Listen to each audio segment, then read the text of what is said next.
guess. Did you see Joe Rogan stand up? Oh, that's the other thing I was going to talk about. Did you show Joe Rogan to your mom, or am I making that up? No, I did. And I fucking focus tested it on my brother, his girlfriend, and my mom. And honestly, they did not like it at all. My mom thought it was so crass and so rude. Her initial reaction was, is all he talks about just doing drugs and penises? How rude.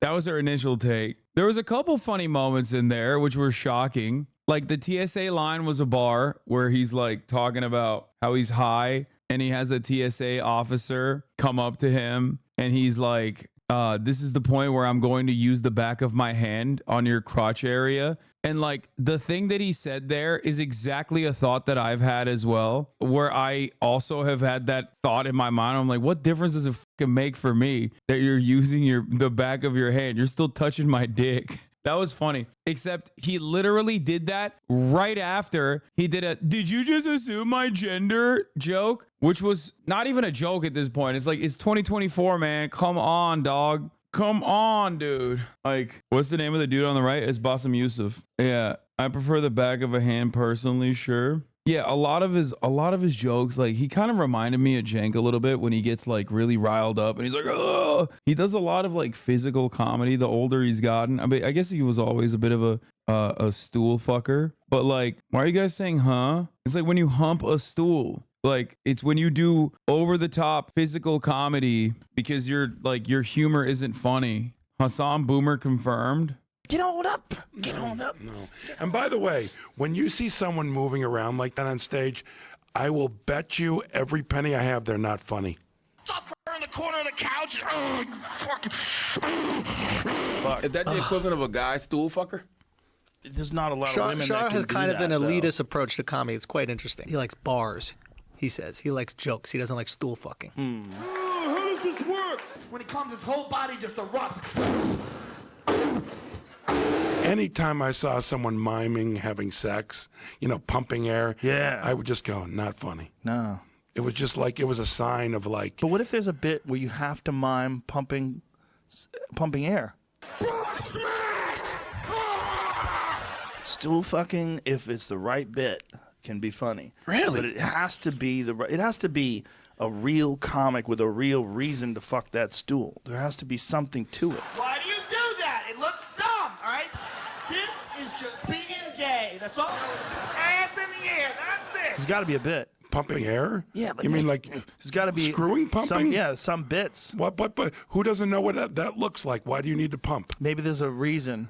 There's got to be a something. Unless like you're imitating someone having a heart attack pumping. I'm not that retarded! It looks fucking stupid! And most of the move around people are pushing it, just oversell shit by I see what you're saying. physicalizing what should be just funny the way you say it. Yep. Pencil and write that shit down. Bitch! I'm worried how you're not trying to laugh. Dude, what are you talking about? This entire thing is hilarious because Joe Rogan is a stool fucker. And, you know, some of the guests that he has had on over the years who are, you know, long-term comedians, maybe not Charlemagne personally, but like a lot of comedians will say over-the-top physical comedy is 100% a way to carry your like shitty humor. You don't have good enough humor, so you have to do like over-the-top physical comedy like an ape. And Joe Rogan is that ape. I'm trying to think if Eddie fucked a stool. I imagine he Remember might Eddie have been fucking in- no stool, bro. See, I like Eddie, I like Richard, I like Chris Yeah. Rock, bless you. I like Chappelle, you know what I'm saying? Like I like people that have something to say. I think physicality is underrated by comic snobs, but don't ham it up. All that stool fucking is like, I would never disrespect the craft like that. Well, you wouldn't have to disrespect it. You would just have to want to do That's why he's trying to defend it here. it and then try it. If the content is about your physicality, Right. that's not dancing. Right. Dancing's when you put like English, like when you're doing this to accentuate what you're Yes. saying. It's like screw that. We don't need that. One more cocktail, one more cocktail. I'm not that funny, man. I need some help. Man, Thank you. Schaub too, man. Shout out to Brendan Schaub. I really do appreciate Yeah, I mean, he's always he set up his own lane. He built a comedy club, and also it is undeniable that like comedians have to dick ride him. It's just the truth, okay? Because he has a massive fucking audience. Still to this day, a massive audience. He built a Dutch oven comedy club. Everyone in there sniffing his farts. Jim Carrey, Robin Williams, Chris Farley all had a lot of physicality. Yeah, there's a difference between like utilizing your physicality in a unique way versus Cat Williams would probably be a better example of someone who uses physicality in his bits. But ultimately, his bits still work without that. Whereas Joe Rogan is like very obviously making the physical aspect of it the entire joke. So as far as Joe Rogan goes, though, I mean, he's not a great stand-up comic. And his last special was also not great either. There's so much right-wing shit in it too. He has a bit where he's like, oh, we don't build mobile phones here. We let China build mobile phones. And like, I get the premise. Like, the premise is actually kind of funny. We're just like, we have so many fucking undocumented migrants coming over. Like, you think none of them know how to build phones? Like, I'm sure if they can like cross the Rio Grande Valley, they can figure out how to build a phone. And it's like, if he just keeps it at that, that's already a funny joke in and of itself, right? Like, you're overcoming such great odds to come here, whatever. But then he has to like tie that to so many like weird right-wing culture points. Oh, they have a fucking bag of fentanyl shoved up their ass when they're crossing the Rio Grande Valley. I guess like that works as a right-wing joke. I would say that that's like a good right-wing joke. You know what I mean? Like, I obviously still get annoyed by it because it's like, come on, dude.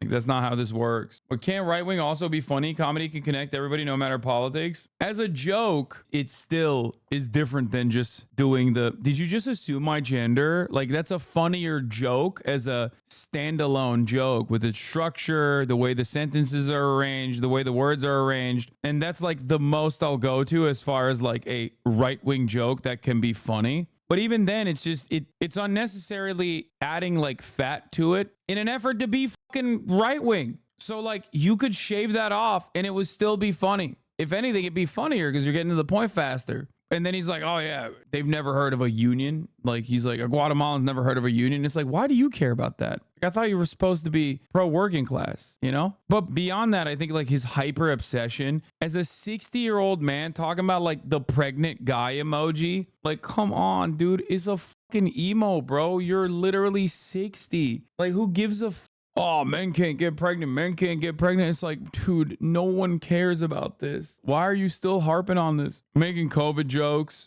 He did make fun of himself a bunch, but even then I thought it was like, it wasn't that good. Like, it felt almost out of place. La la la la, no DMCA. La la la la, no DMCA. La